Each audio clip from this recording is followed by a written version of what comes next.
Olá pessoal, sejam bem-vindos ao canal, eu sou a Gi e hoje nós temos o projeto Livros em Contexto.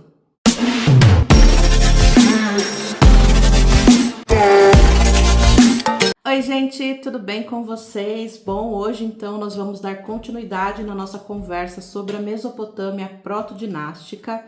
Esse vídeo é a parte 2 de um vídeo que eu publiquei na quarta-feira da semana passada, vou deixar o link aqui. E nós vamos continuar falando sobre o eixo dos fatos.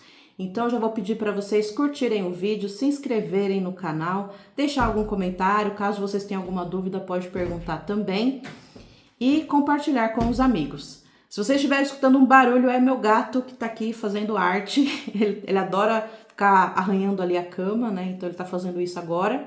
Então se vocês ouvirem algum barulho, é o Bruce, meu gato. Hoje então a gente vai falar sobre a Mesopotâmia protodinástica, ali mais ou menos entre 2750 a 2350, ali aproximadamente, que é esse período de reconstrução dessa cidade após esse suposto dilúvio que aconteceu ali no final do período do vídeo que a gente falou semana passada aqui no canal. Então eu terminei o vídeo falando um pouco, né, sobre essa coisa do dilúvio. Então esse período que a gente vai falar hoje é um pouco dessa reconstrução, como que essas cidades elas passaram a existir a partir então deste grande evento que possivelmente aconteceu. Nesse momento então, essas cidades elas vão ser mais policêntricas, né? O Liverani vai falar isso, porque antes você tinha Uruk, que é essa cidade maior, e outras cidades ao redor de Uruk que seguia o modelo de Uruk, né? Por isso que ele chama de a cultura Uruk. Agora não, agora cada cidade vai ter o seu desenvolvimento próprio, né? Elas não vão seguir modelos, embora elas tenham a mesma estrutura, elas não seguem modelos, né? Então cada uma vai se desenvolver ali à sua maneira e elas vão competir entre si, né? Então esse evento que aconteceu, ele vai gerar muitas mudanças ali nessa cosmovisão de mundo. Então o que vai trazer mais violência, mais conflitos, né, e mais competição entre estas cidades. Além disso, uma rede de canais ali vão interligar essas cidades, tá? Então cada uma vai construir os seus canais e aí essa rede vai ligar elas entre si para, sobretudo, o comércio. E as disputas entre elas estão muito ligadas a esse controle dos rios ali da região, porque obviamente cada uma quer estar próximo do melhor leito de rio, né, da parte melhor dos rios, para poder se desenvolver sua agricultura, enfim. Então isso vai gerar ali bastante conflitos entre estas cidades. Então o clima é um pouco mais pesado, vamos dizer assim, nesse momento. A estrutura das cidades ela vai se manter muito parecida com o que tinha antes, né? Então você vai ter esse centro com o templo e o palácio agora também. Ao redor desses edifícios você vai ter ali esses trabalhadores especialistas, que muitos deles trabalham tanto no templo quanto no palácio. Você vai ter os artesãos, vai ter membros do exército também, que vai se formar muito nessa época. E mais afastado, as aldeias agrícolas, né, onde vai ter ali os camponeses, que trabalham sobretudo com a agricultura, que inclusive continua sendo a base da economia, tá? A agricultura ela nunca deixa de ser a base, por mais que você tenha o comércio e também o artesanato, essas são atividades secundárias, tá? A base da economia nesse período é a agricultura. Nesse momento também, as terras dos palácios e dos templos, elas vão aumentar consideravelmente e vai surgir o trabalho não remunerado. O Liverani ele chama de trabalho não remunerado, o professor Ciro ele trabalha mais com o conceito de escravidão mesmo. Que né? Nesse ponto, é porque assim, o Liverani ele é um pouco mais eufemista, vamos dizer assim, né? Ele fala as coisas de uma maneira um pouco mais tranquila. O professor Ciro ele já é mais enfático, né, nos posicionamentos dele, né? Quando ele vai caracterizar as sociedades, né? Então é a escravidão, e é sobretudo a escravidão por dívidas. E como vai surgir essa coisa do trabalho escravo nesse momento aqui? Vocês lembram que no vídeo passado eu falei sobre o sistema de redistribuição, ou seja, os camponeses eles produziam e aí parte da produção eles enviavam para o templo, que redistribuía isso em forma de salário, vamos dizer assim, para os especialistas que também trabalhavam ali para o templo. diretamente no templo, no caso, né? Agora, nesse momento, esse sistema de redistribuição, ele não vai somente redistribuir alimentos, ele vai passar a distribuir terras também. Porque, como eu falei, o palácio e o templo, eles vão ter muitas terras e eles vão distribuir estas terras para esses especialistas. E isso vai aprofundando cada vez mais a desigualdade social. O camponês paga um imposto. O que ele espera receber em troca é o tratamento do rio ali próximo da terra dele para que ele consiga plantar melhor. Né? São essas grandes obras. Né? Então ele não recebe alimentos em troca, o alimento que ele utiliza é o que ele produz. Quando o artesão entrega a cerâmica dele ali no palácio, no sistema de redistribuição, essa cerâmica ela não vai para o camponês, ela vai para servir de prato, por exemplo, ou sei lá, qualquer outra coisa. Então, o camponês, ele é um homem livre, ele tem a sua terra, porém, conforme esse sistema de redistribuição ele vai amplificando e conforme tanto o palácio quanto o templo passam a ter mais terras, a tendência é que esse camponês acabe se endividando, principalmente por questões naturais e também por questão de guerra. Porque, como eu falei, essas cidades elas competem entre si, então vai haver conflitos. Filhos desses camponeses, eles vão compor o exército em algum momento se for necessário.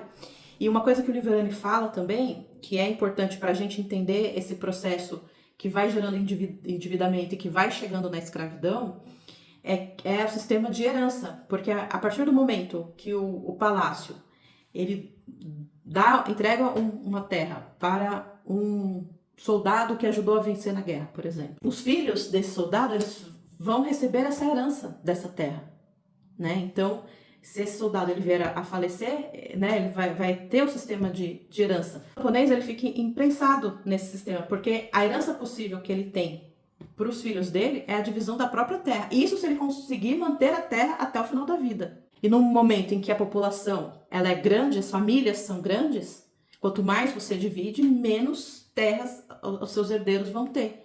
Então, é um sistema, né, sistema de redistribuição que gradativamente, né, paulatinamente, ele vai aumentando a desigualdade social até que chega-se à escravidão. Vamos falar um pouco sobre a questão mais administrativa, né, dessas cidades agora, nesse momento de reconstrução. O palácio, ele vai ser cada vez mais importante. O templo, ele permanece importante, mas o palácio, ele vai, com o tempo, ele vai passar em termos de importância o templo. Esse é o período também que também é conhecido como a época em que a realeza desceu dos céus, né? Porque ideologicamente o rei, ele era escolhido pelos deuses para ser quem ele era. Diferente do Egito, né? No Egito, quando a gente estudou, a gente viu que o faraó, ele era o herdeiro, né, de Horus. Ele era o Horus encarnado, ele era o próprio Deus encarnado. Aqui não. Aqui o rei, ele é o escolhido dos deuses para ser quem ele é, para ser o rei. E somente os deuses podem tirar o rei dessa condição, né? Porque eles colocam, somente eles podem tirar. E eles tiram o rei dessa condição de acordo com o seu comportamento, porque o rei também tem as suas funções, as suas obrigações. Assim como o faraó. O faraó lá no Egito, qual era a principal função dele? Manter a Ma'at, manter a ordem, a justiça, a estabilidade, a verdade. E quando ele não cumpria isso, ele abria espaço para Izefet, né, que era o caos. Aqui, os deuses colocam o rei na posição que ele está, e se ele não se comportar bem, os deuses podem tirar ele dessa posição. E aí, já dando um spoiler do próximo vídeo, que a gente vai falar sobre Gilgamesh, lá na história de Gilgamesh, Gilgamesh ele dá umas vaciladas, né? E aí a população, quando não aguenta mais os vacilos do Gilgamesh, o que eles fazem? Eles não vão lá no palácio arrancar a cabeça do Gilgamesh. Eles não vão pedir o impeachment do Gilgamesh. Eles vão pedir aos deuses para que os deuses façam alguma coisa. Por quê? Porque foram os deuses que escolheram ele. E somente os deuses podem resolver essa situação. O que os deuses vão fazer? Semana que vem eu falo para vocês. Mas entendem? É essa cosmovisão que vai se formando com o passar do tempo, dentro, né, de toda a crença que essas populações elas vão ter. Então, qual que é a função do rei a partir disso? A função do rei é administrar a cidade, que é o domínio do Deus dela. tá? Então isso é importante. A cidade ela não é do rei, ela não é do camponês, ela não é do artesão. A cidade ela é o domínio do Deus. Então o palácio ele é a casa grande, né? A casa do grande homem. Né? Casa grande no sentido de grande homem, né? De grandeza mesmo. O templo ele é a casa do Deus, né? E a cidade é o domínio do Deus. E o rei ele é reconhecido como escolhido, né? Como eu já falei.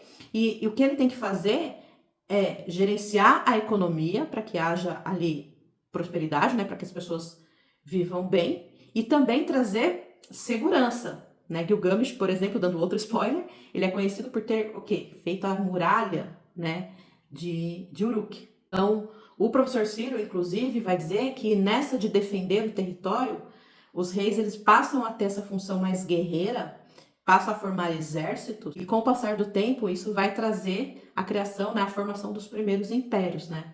Essa ação mais guerreira dos reis, esses conflitos maiores que vão acontecer, uma cidade vai anexando a outra, até que forma um grande império. E o Deus, né? Qual que é a função do Deus da cidade? Então, assim, o seu poder e a sua justiça, eles são inquestionáveis para essa sociedade, né? Para essa população. Então, se você tem uma colheita ruim, se você tem uma catástrofe natural, se a cidade se envolve numa guerra e perde, né, num conflito e perde, é porque o rei não está agindo bem. Então, o rei não agindo bem deixa descontente esse Deus. Então, coisas ruins passam a acontecer. E aí, nesse sentido, o rei ele passa a ter também uma função cultual, diferente do faraó, né? Porque no Egito as pessoas cultuavam o faraó pela pessoa dele. Aqui na Mesopotâmia, o rei ele vai ter que criar artifícios para que ideologicamente as pessoas valorizem ele, né? Amem ele, sigam ele, né? Tenham ele como esse grande homem. E como é que os reis fazem isso aqui na Mesopotâmia? Vou dar um exemplo para vocês. Eu tenho uma cidade, eu sou rei de uma cidade, você é rei de outra cidade, as nossas cidades elas entram em conflitos. Eu venço esse conflito e eu anexo ali a sua cidade e aí a sua população passa a ser escrava, porque tem escravidão por guerra também. Passa a ser escrava da minha cidade e eu passo a ter o controle sobre você. E para mostrar a minha grandeza, eu construo uma estela. O que é uma estela? É uma pedra, literalmente, com desenho que mostra a minha vitória, mostra como eu sou grande em relação a você. Isso aconteceu nesse período, no conflito que teve entre as cidades de Lagash e Uma. Elas entraram em conflito por um domínio de uma outra terra. Lagash venceu e eles fizeram uma estela, que é a estela dos abutres. Vou deixar a imagem dela aqui para vocês verem. Só tem uma parte dela, mas ela inteira mostra o rei, né, como o grande vitorioso. Tem também uma documentação escrita, inclusive, que o Liverani, aqui no livro, ele deixa o texto para a gente ler. Uma coisa boa desse livro aqui é que o Liverani deixa alguns textos, né, para a gente, de algumas fontes, a gente consegue ler como elas estão, né, a ler a tradução. Então, isso é muito bom. E aí, nesse texto, o rei de Uma, aliás, o rei de Lagash, né, que é o rei vencedor, ele escreve como Uma era uma cidade, era um inimigo agressivo, o rei de Uma não cumpria com a sua palavra. Já ele, né, que é o rei de Lagash, ele é rei de uma cidade que é justa, uma cidade que foi agredida, mas que se saiu vencedora, né? E é interessante que a gente não tem a versão de Uma para esse conflito, a gente só tem a versão de Lagash, que é a versão vencedora, que tem essa estela que mostra a grandeza desse rei, e também tem esse texto embaixo que descreve como Lagash é uma cidade justa, correta, que foi agredida, mas saiu vitoriosa, e como Uma é esse inimigo agressivo, essa cidade desse rei que não cumpre com a sua palavra, que agride gratuitamente, né? Então, isso é uma forma dos reis mostrarem a sua grandeza, né? E de forma ideológica se manterem no poder, através de estelas e também através de artesanato que valoriza a imagem desse rei. E aí um outro exemplo disso, eu vou usar o Urukagina, que foi um rei de Lagash também, que, pelo que o Liverani diz aqui, ele na realidade, nesses conflitos entre essas cidades, em um deles, ele usurpou o poder, né, e se tornou rei. Então ele não é um rei hereditário, né? E ele criou, então, um édito de reformas. Porque o que acontece? Quando ele se tornou rei, a população estava muito descontente porque a escravidão em Lagash tinha aumentado muito. A população mais pobre estava muito endividada e muitos estavam se tornando escravos por dívida. E aí ele fez então esse édito de reformas em que ele se compara com os seus antecessores e diz o seguinte, que os reis anteriores a ele se curvaram muito para os sacerdotes e para os administradores. E ao se curvar tanto, ele entregou muitas terras, né? Ele distribuiu muitas terras e fez com que a população comum, né, ali os camponeses, se endividassem muito. E com isso aumentou a escravidão. Mas ele é um libertador. Ele falando disso, olha como ele se coloca como um libertador. Então o que ele faz? Ele vai perdoar todas as dívidas e vai acabar com a escravidão ali em Lagash. Porém, a estrutura de redistribuição em Lagash, o Liverani vai dizer, ela se mantém. Então, com o passar do tempo, a escravidão ela vai acabar voltando para Lagash. Porque o que o Urukagina faz nessa reforma não é mudar a estrutura, né? Ele fez um paliativo, vamos dizer assim, né? Então, essas são algumas maneiras que os reis tinham ali naquele momento para se mostrarem ideologicamente e convencerem, né, essa população de que, de fato, eles são os escolhidos por Deus e eles são os melhores, né, as melhores pessoas para administrar esses reinos, né, essas cidades. Então, para concluir, eu vou ler aqui uma parte do texto do Liverani, que eu acho que é essencial para a gente entender todo esse mecanismo. Ele vai dizer o seguinte: esta combinação entre o funcionamento administrativo da máquina redistributiva e sua justificativa religiosa é imperiosa, ou seja, religiosamente, e a gente vai ver isso no vídeo das crenças, religiosamente a redistribuição ela era justificada.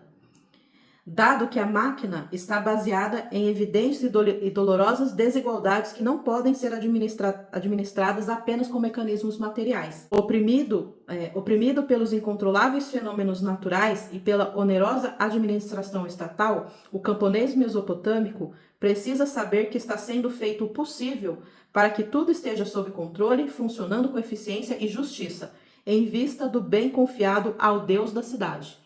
Então, eles precisam acreditar nisso. E para eles acreditarem que tudo está sob controle, ainda que eles tenham uma vida cada vez mais onerosa, essa ideologia, nessas crenças, elas entram e não só a crença no Deus, mas na crença também em seu representante, que é o rei.